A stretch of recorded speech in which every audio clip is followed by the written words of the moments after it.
Welcome to another heroic video in the Mini JP channel. On today's episode, JP visits Tejas Motorsports and tries out the MT-09 SP version for the very first time. Let's see if it's worth the upgrade from the regular MT-09.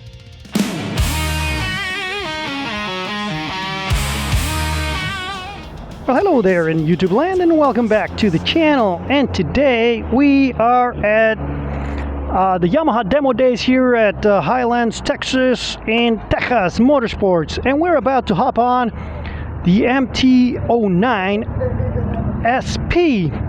Now this one differs from the regular model because it has the Brembo brakes, the Öhlins shock, the I don't know, a whole bunch of stuff. Here's the list. Bam! So let's hop on this thing and see what it's like to ride. Now unfortunately on a demo from Yamaha you are not allowed to record on your GoPro, but they let us record the audio, so that's what we're doing. And so just bear with us. Now this one has a very nice dash, but there's a problem with the dash. It has a very small screen inside a very big dash. So you have information on the sides of the thing. So it looks like as if it were broken. I don't know. It just doesn't look good. Oh, but that sound, man, that cross-plane triple, man. I'm missing the whirl a little bit. I mean, I hear it, but the whirl on the previous generation sounded a little bit more, even though this one has these little air intakes that are gonna give you the sound of the engine. Now, I do not believe I've ever ridden an MT-09 before. I've ridden the XSR, and I've ridden MT-10s. I've ridden the Tracer 9, it has the same engine. This one has a seat height of 32.5 inches. It weighs 428 pounds wet. It's 890 cc's. Let's see, let's go, let's move. Oh, that dude just cut in front of me, but anyway. All right, so the first impressions just moving this bike in the parking lot is that it's so nimble and so easy to get along with. The riding position is like perfect. You're upright, but a little bit sporty, and it's one of those things that they improved on this thing. Also the shape of the tank. So it's one of those things. This bike was like always the perfect bike, but ever since the first generation when they changed it, it has never been the prettiest bike. This time around, it is pretty. Still not the nicest to look at. Like I like the street triples a little bit better, but oh man, this bike is so easy to move. I like it a lot. It's so nimble, man. It's so nimble, and the suspension, you can feel the suspension is premium because it's plush just by sitting here, riding at 30 miles per hour, hitting all these little bumps on the imperfections of the road. But same as on the MT-10. What is going on, Yamaha, with your seats?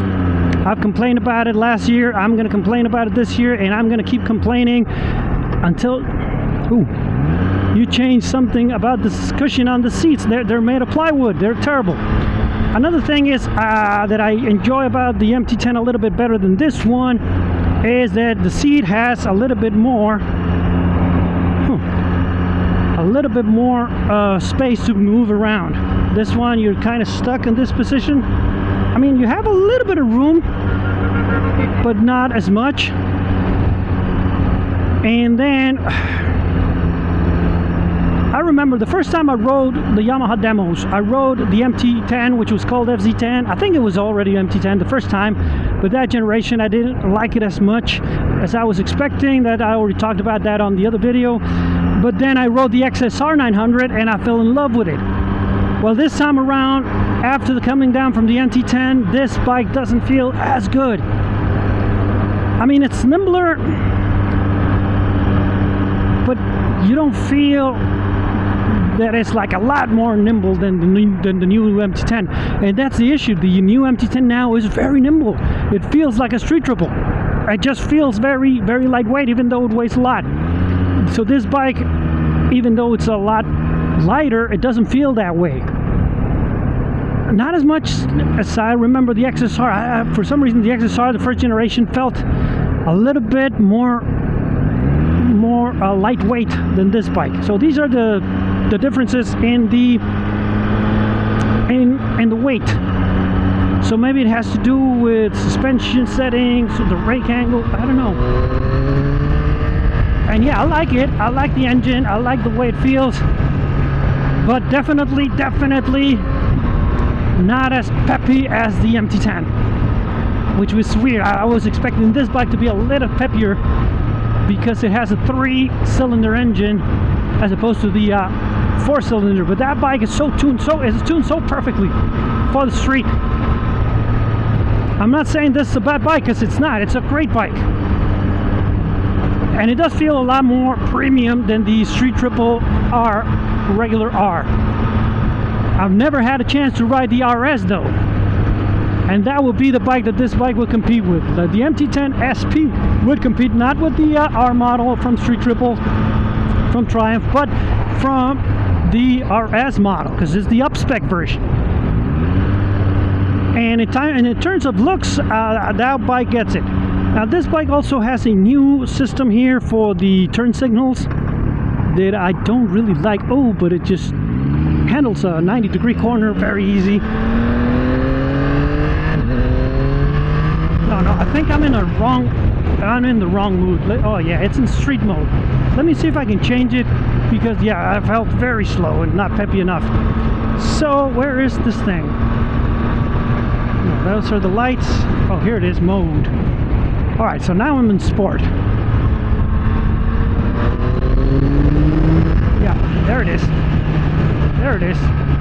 A lot peppier, but still not as much as the MT10. Let's see if it has another mode. It has Custom 2, Custom 1, Rain. I don't want to be in rain. I'm in street again, and I'm in sport now.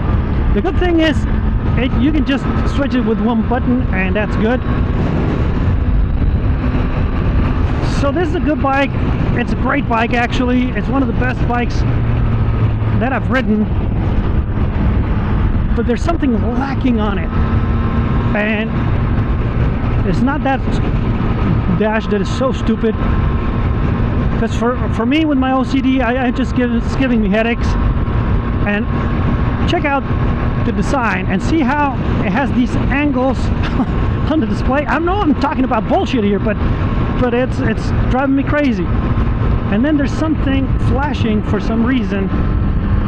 I don't know if it's on the demo bikes, that all these bikes that they flash when you're not revving them. So I don't know why we're going in 5th now. But it does have some pep. I mean, we're going in 5th. We're going really slow, and this thing can just accelerate from 5th. Alright, so now we're gonna have to stop here because there's utility work going on. The brakes are good, man. They're freaking good. I think they feel even better than the MT10. Maybe they're the same brakes, but this one being lighter, it just has a lot of bite and just stopping power. And the same thing goes for the back brake. That's a little bit better. I guess they're the same brakes. They just feel better because these bikes have different weights.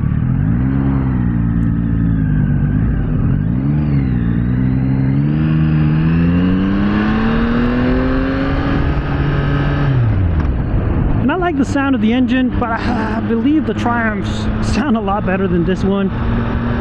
And the MT10 sounds also a lot better than this bike. Quick shifter is also very smooth, but not as smooth as the MT10, because when you're going on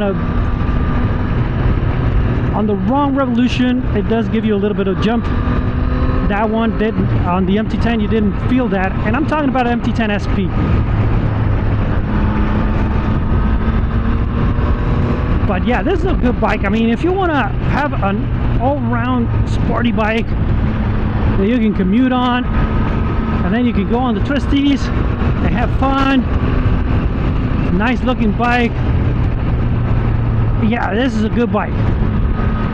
Now, where does it go on the list? Okay, well, we'll talk about the list later on. First, let's talk about more about the components. So I think it's also about the weight. The MT10 felt a little bit more plush on the suspension side. Maybe they just set up a little bit different, so you would have to go and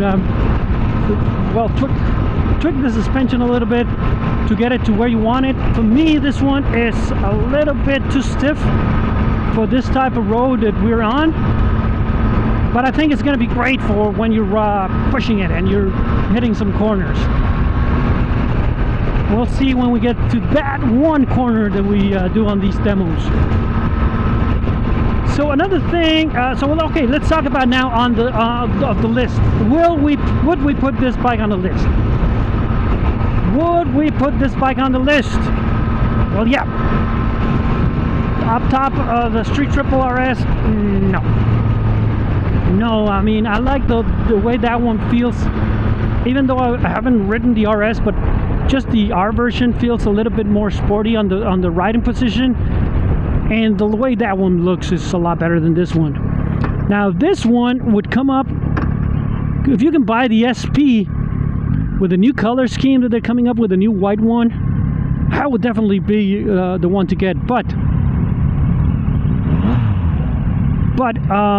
as far as I'm concerned, this color scheme, I don't really like it. What's going on? Why are we waiting for?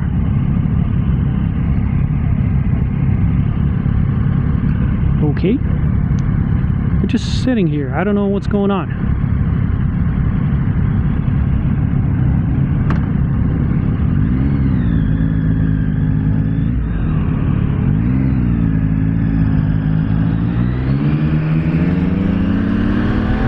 What are you doing, you fucking idiot? Why are you passing me?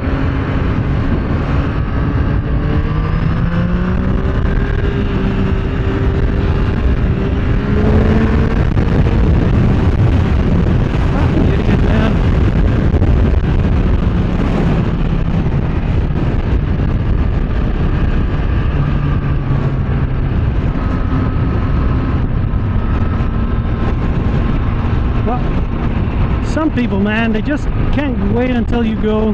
They think they're so much better. It's like, don't you see what I'm doing? I'm trying to get some space to hit this corner, but no, the frigging idiot wants to get in front. And it spoiled the only frigging curve we had. Anyway, we didn't get a good chance to check out the way this thing handles a corner, but some idea. It accelerates, it's easy.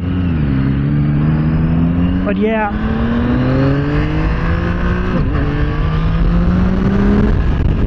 it is revvy. You have to rev it a little bit so that you can get on the power band. Otherwise, it doesn't really move as fast as let's say my Suzuki, and definitely not as fast as the MT10. I was expecting this thing to be a little bit more grunty than what it is.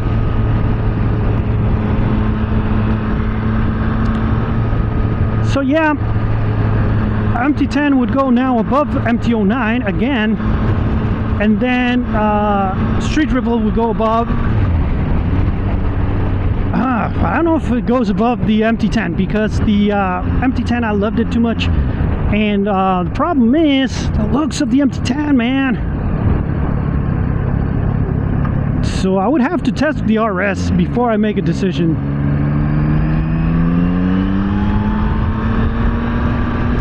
But I am having fun on this MT09. This MT09 SP version is definitely on the top of the range. But not only on Yamahas, I'm talking about on the category. It would definitely be above, let's say, the C900 from Kawasaki, because maybe that bike is faster than this, or at least it feels faster. But that bike is hard to control.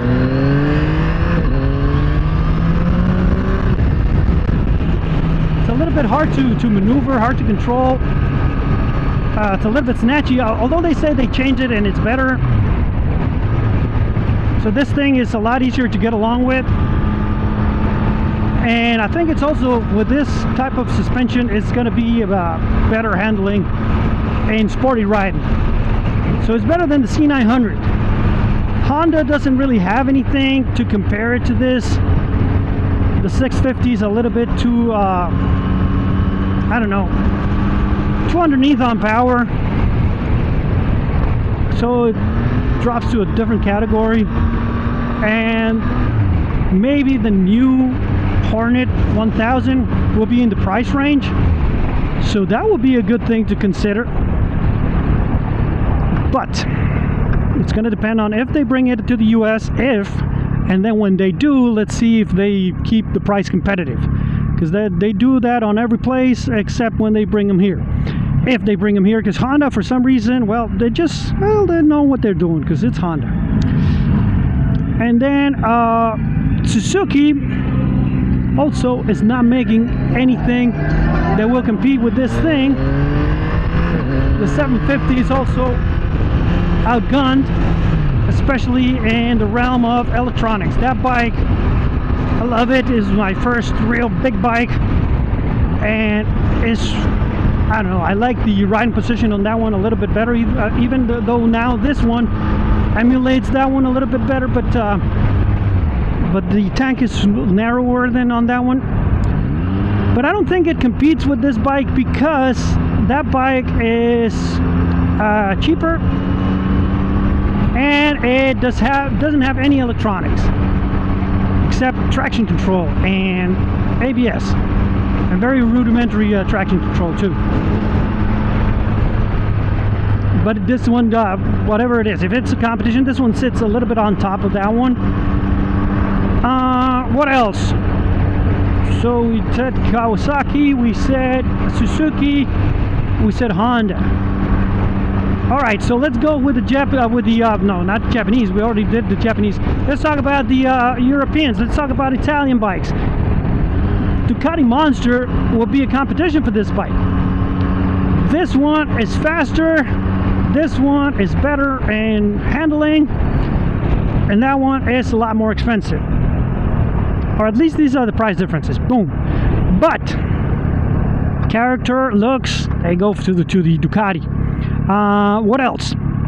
Moto Guzzi doesn't have anything. MV Agusta, the 800s are gonna be way above the price range. What else do we have? Aprilia, the Tuono is just too small. Too small, man. Too small, does not compete with this bike.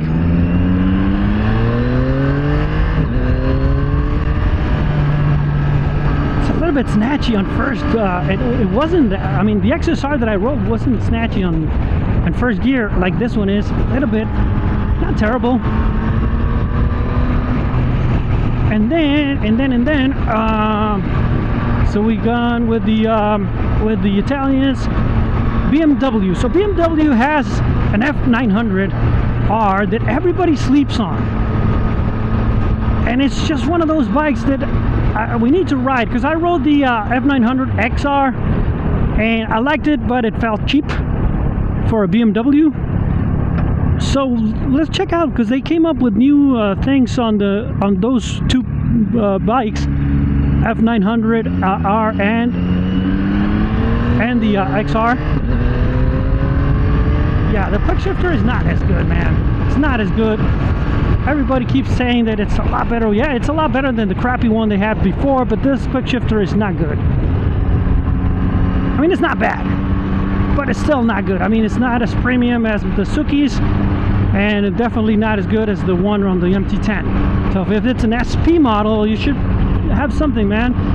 And I'm pretty sure it's the same one, and you have to tune it, you have to do things on it, and it's more refined on the MT-10. What else? So we're talking about the F900R. So they came up with new stuff on that bike, especially the bar end mirrors. They look great. This bike would also benefit from some bar end mirrors. These mirrors are not bad, and you can actually see a lot from behind you. You just see a little bit of shoulder, and they're good. They're nice to look at too. But some bar end mirrors on a bike like this would be definitely an improvement on the look, on the aesthetics of it. Anyway, we would have to check out that bike. I mean, obviously this one is going to be more powerful, but that one is a twin, so I'm pretty sure it's going to be a little bit more peppy, grunty. I don't know. Anywho, But for now, I think this bike would be better, just in paper, right? Because I've never ridden that one, and let's say if we would have the same price, would you get the F900 XR or this one? I think this one. I think we would definitely have to go and take them to some hard riding before we can actually make a good decision, right? But just from what I've ridden them, this bike is better than the F900 XR, even though that one has, well, a whole bunch of stuff going for it. Well, that is it for today's video, guys. I hope you enjoyed it. Remember, if you like the videos, to give it a thumbs up, subscribe, and hit the bell button, and share it with all your friends. Don't like the videos? Well, share them with all your enemies, and I'll see you guys on the next one.